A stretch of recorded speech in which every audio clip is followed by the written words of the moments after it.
Hi guys! Welcome to my YouTube channel po. New day, new video po tayo ngayon. Pag-usapan po natin ay importanteng mga bagay na dapat pong gawin ng ating mga GSIS pensioners po at SSS pensioners dahil malapit na pong mag-end ang buwan na ito or malapit na pong mag-end ang 2025 po. Kaya importante po itong gawin para po hindi po masuspend ang inyong mga monthly pensions or baka po magkaroon ng problema sa susunod na mga taon or sa susunod na mga buwan ang inyong mga monthly pension or ang inyong cash gift sa GSIS or 13-month pension sa ating mga SSS pensioners po. Ano po itong importanteng bagay na dapat pong gawin ng ating GSIS pensioner po at SSS pensioner po? Una po sa GSIS, wag po nating kalimutang mag-comply ng APIR or Annual Pensioners Information Revalidation dahil importante po ito. Ito po ang isa sa mga rason kung bakit nasususpend ang inyong monthly pension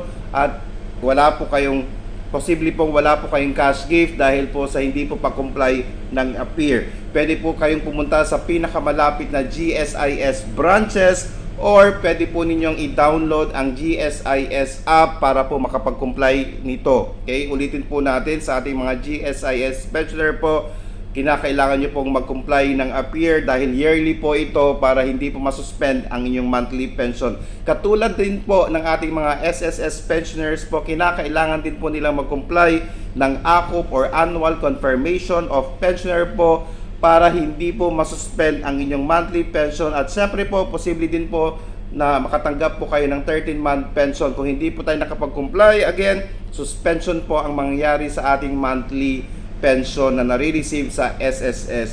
Sa ating mga GSIS pensioners po at SSS pensioners po, mag-comply na po kayo kung ito po ang inyong araw, ito po yung date birth month ninyo, mag-comply po kayo sa APIR. Ganun din po, kinakailangan nyo pong mag-comply para po hindi po magkaroon ng problema ang inyong mga monthly pension.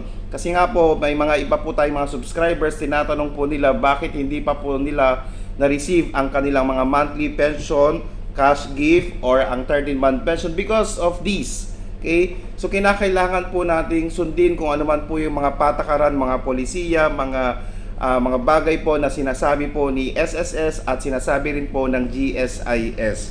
Okay, tandaan po natin, mag-comply po tayo ng APIR sa mga GSIS, mag-comply po tayo ng ACOP sa ating SSS pensioners po.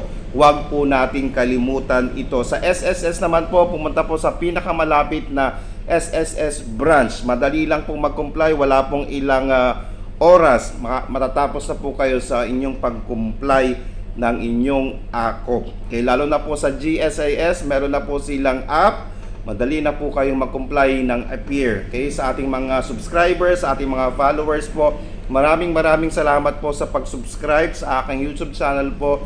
At sana po maging masaya po kayo sa darating na Pasko dahil kinakailangan po nating maging masaya kahit na marami pong mga kalamidad at kahit na marami pong mga problema na kinakaharap ang ating gobyerno at ang ating bansang Pilipinas.